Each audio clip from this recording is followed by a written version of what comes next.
अथ श्रीमन्नारायणीयं द्वादशं दशकं वराहावतारवर्णनं भूम्युद्धरणवर्णनं च। स्वायम्भुवो मनुरथो जनसर्गशीलः दृष्ट्वा महीमसमये सलिले निमग्नाम् स्रष्टारमापशरणं भवदङ्घ्रिसेवा तुष्टाशयं मुनिजनैः सह सत्यलोके कष्टं प्रजा सृजति मय्यवनिर्निमग्ना स्थानं सरोज भव कल्पय तत्प्रजानाम् इत्येवमेष कथितो मनुना स्वयंभूः अम्भोरुहाक्ष तव पादयुगौ व्यचिन्तीत् हा हा विभो जलमहन्यपिबं पुरस्तात् अद्यापि मज्जति मही किमहं करोमि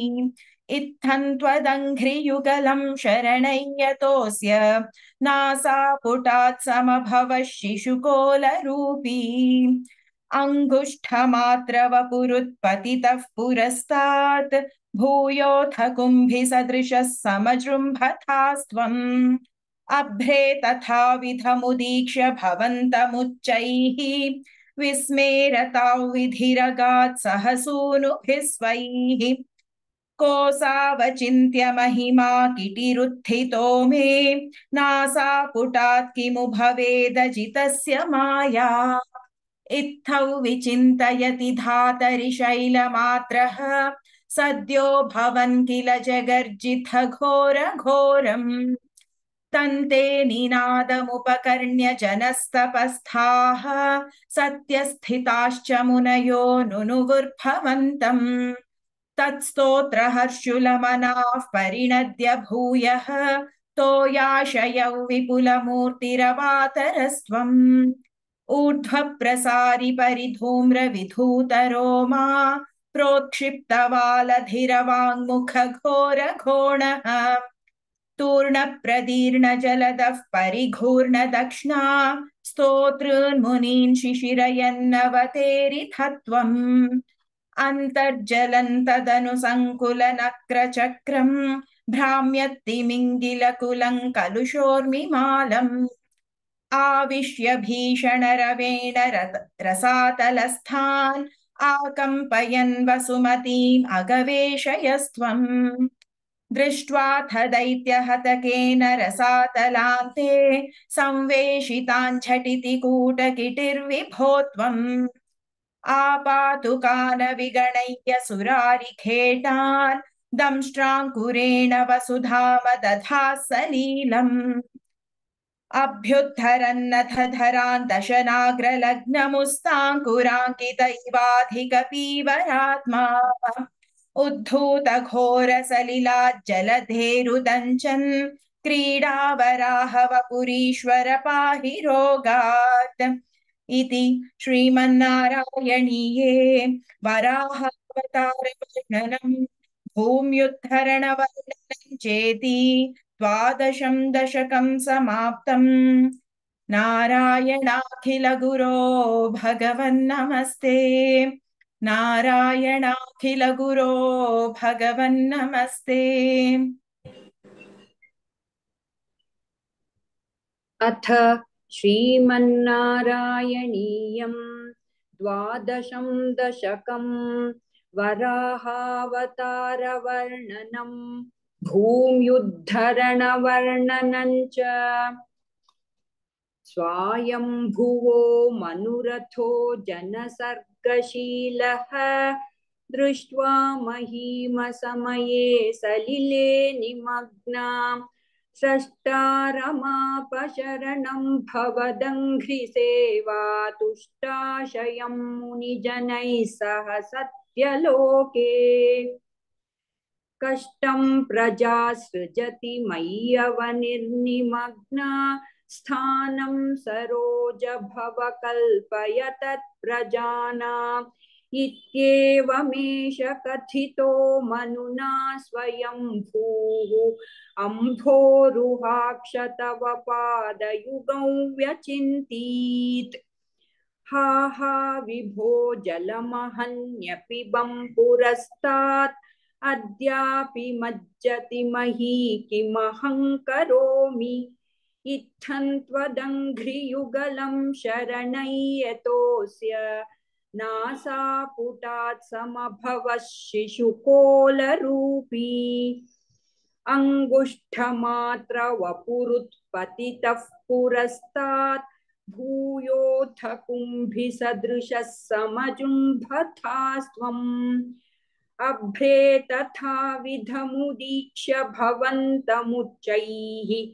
विस्मेरतां विधिरगात् सह सूनुभिः स्वैः कोऽसावचिन्त्य महिमा किटिरुत्थितो मे नासापुटात् किमु भवेदजितस्य माया इत्थं विचिन्तयति धातरि शैलमात्रः सद्यो भवन् किल जगर्जितघोरघोरम् तन्ते निनादमुपकर्ण्य जनस्तपस्थाः सत्यस्थिताश्च मुनयो नुनुर्भवन्तम् तत्स्तोत्रहर्षुलमनाः परिणद्य भूयः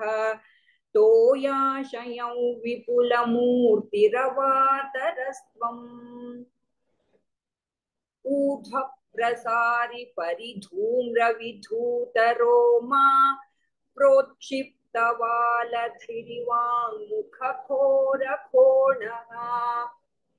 तूर्णप्रदीर्णजलदः परिपूर्णदक्ष्णा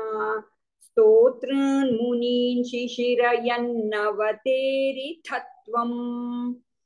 अन्तर्जलं तदनु सङ्कुलनक्रचक्रं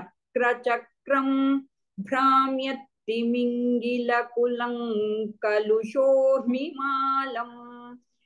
आविश्य भीषणरवेण रसातलस्थान् आकम्पयन् वसुमतीमगवेशयस्त्वम्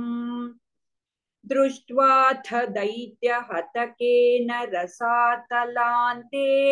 संवेशितां झटिति कूटकिटिर्विभो त्वम्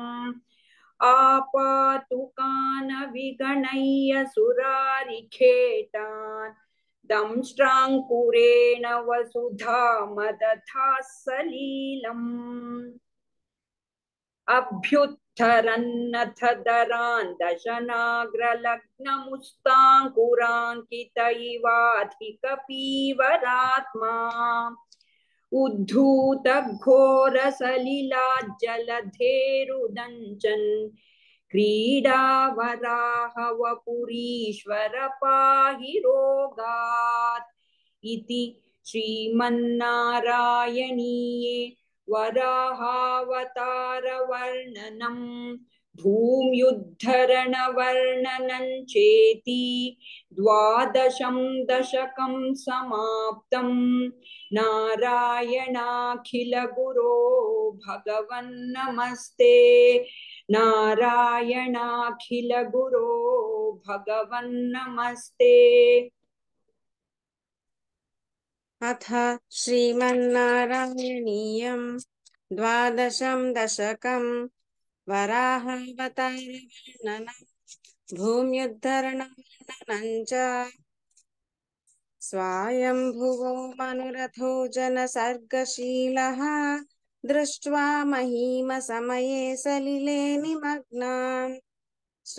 स्रष्टारमापशरणं भवदङ्घ्रिसेवा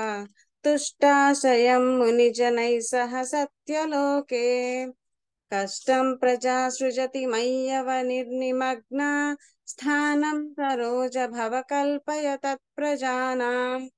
इत्येवमेष कथितो मनुना स्वयंभूः अम्भोरुहाक्ष तव पादयुगव्यचिन्तित्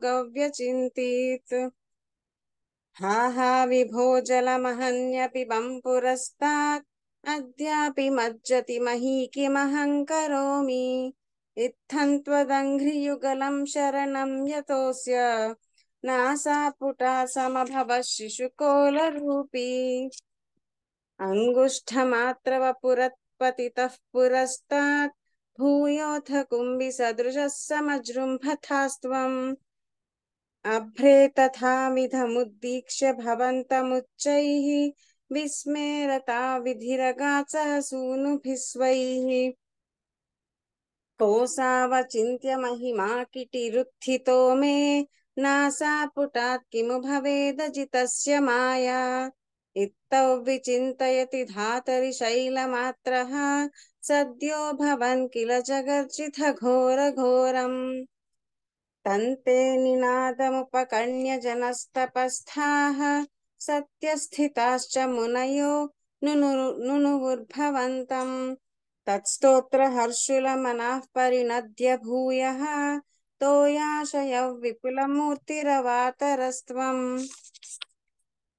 ऊर्ध्वप्रसारि परिधूम्रविधूतरोमा प्रोक्षिप्तवालधिरवाङ्मुखघोरघोणः तूर्णप्रदीर्णजलदः परिघूर्णदक्ष्णा स्तोत्रोन्मुनि शिशिरयन्नवथेरिथत्वम् अन्तर्जलन्तदनु सङ्कुलनक्रचक्रम् भ्राम्यत्तिमिङ्गिलकुलङ्कलुषोर्मिमालम् आविश्य भीषणरवेण रतासतलस्थान् आकम्पयन् वसुमतीम् अगवेशयस्त्वम् दृष्ट्वाथ दैत्यहतकेन रसातलान्ते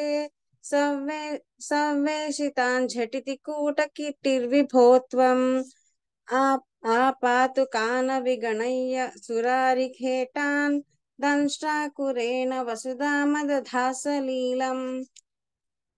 अभ्युद्धरन्नथ धरान् दशनाग्रलग्नम् मुस्ताङ्कुराङ्कित इवाधिकपीवरात्मा उद्धूतघोरसलिलाज्जलधेरुदञ्चन् क्रीडावराहवपुरीश्वर पाहि रोगात् इति श्रीमन्नारायणीये वराहावतारवर्णनम् भूम्युद्धरणवर्णनम् चेति 12 दशकं समाप्तम्। नारायणाखिल गुरो भगवन्नमस्ते। नारायणाखिल गुरो भगवन्नमस्ते। अथ श्रीमन्नारायणीयम् 12 दशकम् वराहावतारवर्णनम् भूम्युद्धरणवर्णनम् च। स्वायम्भुवो मनुरथो जनसर्गशीलः दृष्ट्वा महीमसमये सलिले निमग्नाम् स्रष्टारमापशरणं भवदङ्घ्रिसेवा तुष्टाशयं मुनिजनैः सह सत्यलोके कष्टं प्रजा सृजति मय्यव निर्निमग्ना स्थानं सरोज भव कल्पय तत्प्रजानाम् इत्येवमेष कथितो मनुना स्वयंभू अम्भोरुहाक्ष तव पादयुगं व्यचिन्तीत् हा हा विभो जलमहन्यपिबं पुरस्तात् अद्यापि मज्जति मही किमहं करोमि इत्थं त्वदङ्घ्रियुगलं शरणय्यतोऽस्य नासापुटात् समभवः शिशुकोलरूपी अङ्गुष्ठमात्रवपुरुत्पतितः पुरस्तात् भूयोऽथ कुम्भिसदृशः समजृम्भतास्त्वम् अभ्रे तथाविधमुदीक्ष भवन्तमुच्चैः विस्मेरतां विधिरगात् सहसोऽनुभिस्त्वैः कोऽसावचिन्त्य महिमा किटिरुत्थितो मे नासापुटात् किमु भवेदजितस्य माया इत्थौ विचिन्तयति धातरि शैलमात्रः सद्यो भवन् किल जगदिथ घोरघोरम् तन्ते निनादमुपकर्ण्य जनस्तपस्थाः सत्यस्थिताश्च मुनयो नुमुर्भवन्तम् तत्स्तोत्रहर्षुलमनः परिणद्य भूयः तोयाशयौ विपुलमूर्तिरवातरस्त्वम् ऊर्ध्वप्रसारि परिधूम्रविधूतरोमा बालधिरवाग्मुखघोरगोणः तूर्णप्रदीर्णजलदः परिघूर्णदक्ष्णा स्तोत्रन्मुनीन् शिशिरयन्नवतेरिथत्वम् अन्तर्जलं तदनु सङ्कुलनक्रचक्रम् भ्राम्यत्तिमिङ्गिलकुलं कलुषोर्मिमालम् आविश्य भीषणरवेण रसातलस्थान् आकम्पयन् वसुमतीं न गवेशयस्त्वम् दृष्ट्वाथ दैत्यहतकेन रसातलान्ते संवेशितान् झटिति कूटभिक्किटिर्विभो त्वम् आपातुकान विगणय्य सुरारिखेटान् दंष्ट्राङ्कुरेण वसुधामदधासलीलम् अभ्युद्धरन्नथ धरान् दशनाग्रलग्नमुस्ताङ्कुराङ्कितैवाधिकपीवरात्मा उद्धूतघोरसलिलाज्जलधेरुदञ्चन् क्रीडावराहवपुरीश्वर पाहि रोगात् इति श्रीमन्नारायणीये वराहावतारवर्णनं भूम्युद्धरणवर्णनं चेति 12 दशकं समाप्तम् नारायणाखिलगुरो भगवन्नमस्ते नारायणाखिलगुरो भगवन्नमस्ते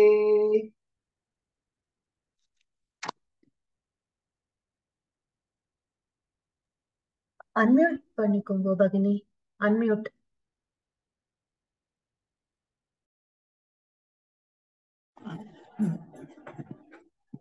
अथ श्रीमन्नारायणीयं 12 दशकं वराहावतारवर्णनं भूम्युद्धरणवर्णनं च स्वायम्भुवो मनुरधो जनसर्गशीलः सृष्टा महीमसमये सलिले निमग्नां षष्ठारमापशरणं भवदङ्घ्रिसेवा तुष्टा स्वयं मुनिजनैः सह सच्चलोके कष्टं प्रजा सृजति मय्यव निर्निमग्ना स्थानं सरोज भव कल्पय तत्प्रजानाम् इत्येवमेष कथितो मनुना स्वयंभूः अम्भोरुहाक्ष तव पादयुगं यचिन्तीत् आहा विभो जलमहं न्यपिबं पुरस्तात् अध्यापि मज्जति मही किमहं करोमि इत्त्वं दधङ्घ्रियुगलं शरणय्यतोऽस्य नासापुटः समभवः शिशुकोलरूपी अङ्गुष्ठमात्रवपुरुत्पतितः पुरस्तात् भूयोदकुम्भि सदृशं समजृम्भतास्त्वम् अभ्रे तदा विदमुदीक्ष भवन्तमुच्चैः विस्मेरताौ विधिरगाः सहसूनुभिस्वैः कोसावचिन्त्य महिमा किरीटिरुस्थितो मे नासापुटात् किमु भवेदजितस्य माया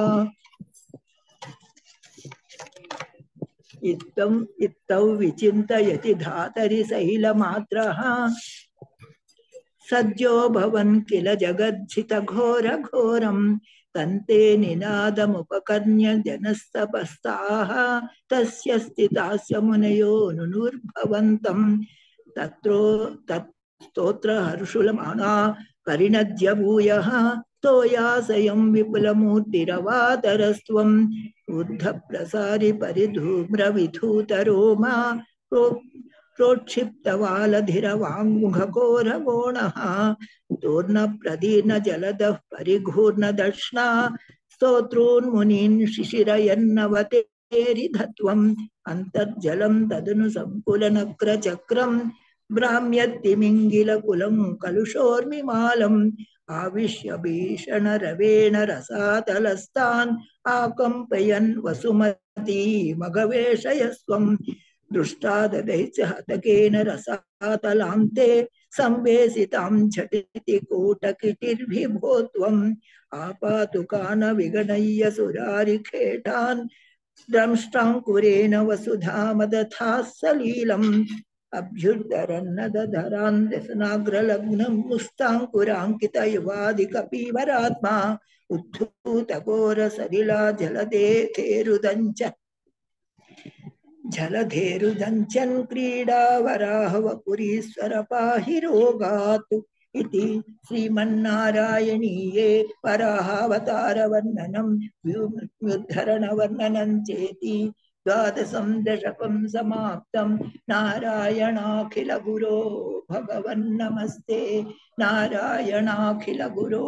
भगवन्नमस्ते।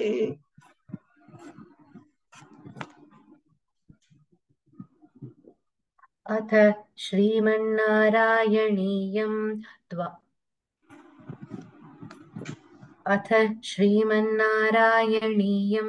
द्वादशं दशकं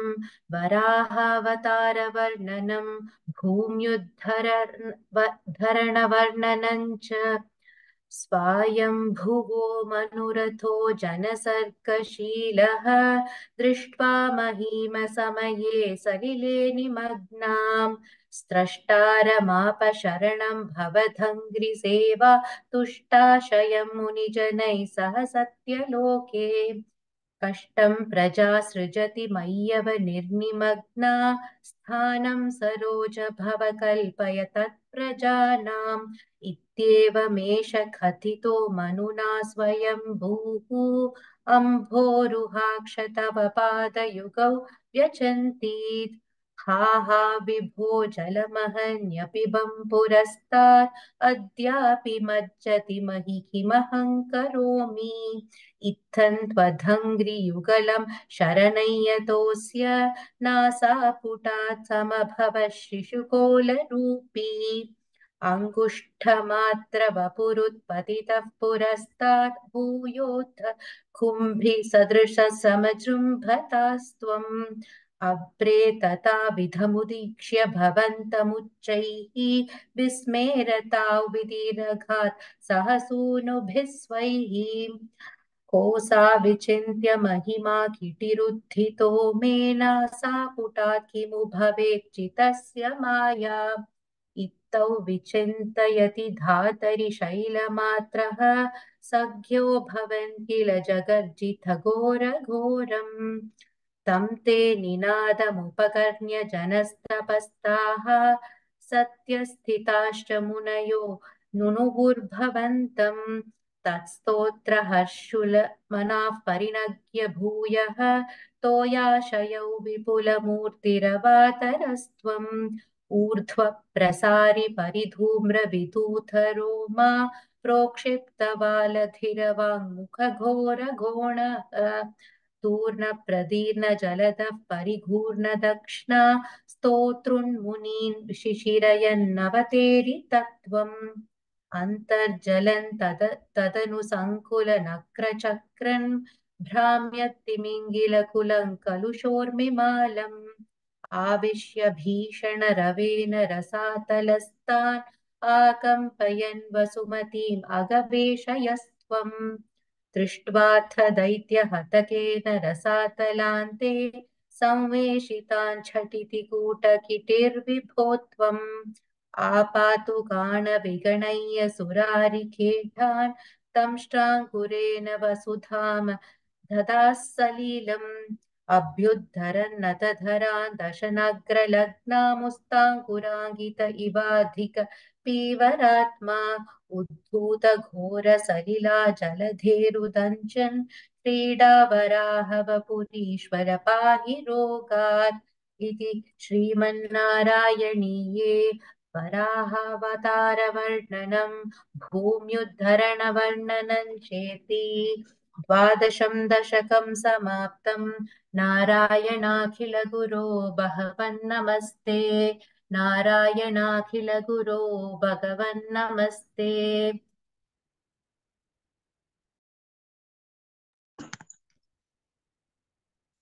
अथ श्रीमन्नारायणीयं द्वादशं दशकं वराहावतारवर्णनं भूम्युद्धरणवर्णनं च स्वायम्भुवो मनुरथो जनसर्गशीलः दृष्ट्वा महीमसमये सलिले निमग्नाम् स्रष्टारमापशरणं भवदङ्घ्रिसेवा तुष्टाशयं मुनिजनैः सह सत्यलोके कष्टं प्रजासृजति मय्यवनिर्निमग्ना स्थानं सरोजभवकल्पय तत्प्रजानाम् इत्येवमेष कथितो मनुना स्वयंभूः अम्भोरुहाक्ष तव पादयुगौ व्यचिन्तीत् हा विभो जलमहन्यपिबं पुरस्तात् अद्यापि मज्जति मही किमहं करोमि इत्थं त्वदङ्घ्रियुगलं शरणय्यतोऽस्य नासापुटात् समभवः शिशुकोलरूपी अङ्गुष्ठमात्रवपुरुत्पतितः पुरस्तात् भूयोऽथ कुम्भिसदृशः समजृम्भतास्त्वम् अभ्रे तथाविधमुदीक्ष्य भवन्तमुच्चैः विस्मेरतां विदिरगात् सहसूनुभिः स्वैः कोऽसावचिन्त्य महिमा गिरिरुत्थितो मे नासापुटात् किमु भवेदजितस्य माया इत्थौ विचिन्तयति धातरि शैलमात्रः सद्यो भवन् किल जगर्जिथ घोरघोरम् तं ते निनादमुपकर्ण्य जनस्थपस्थाः सत्यस्थिताश्च मुनयो नुनुवुर्भवन्तम् तत्स्तोत्रहर्षुलमनाः परिणध्य भूयः तोयाशयौ विपुलमूर्तिरवातरस्त्वम् ऊर्ध्वप्रसारि परिधूम्रविधूतरोमा प्रोक्षिप्तवालधिरवाङ्मुखघोरघोनः तूर्णप्रदीर्णजलदः परिघोर्णदक्ष्णा स्तोत्रोन्मुनीन् शिशिरयन्नवतेरिथत्वम् अन्तर्जलं तदनु सङ्कुलनक्रचक्रम् भ्राम्यत्तिमिङ्गिलकुलं कलुषोर्मिमालम् आविश्य भीषणरवेण रसातलस्थान् आकम्पयन् वसुमतीमगवेशयस्त्वम् दृष्ट्वाथ दैत्यहतकेन रसातलान्ते संवेशितान् झटिति कूटकिटिर्विभो त्वम् आपातुकानविगणय्य सुरारिखेटान्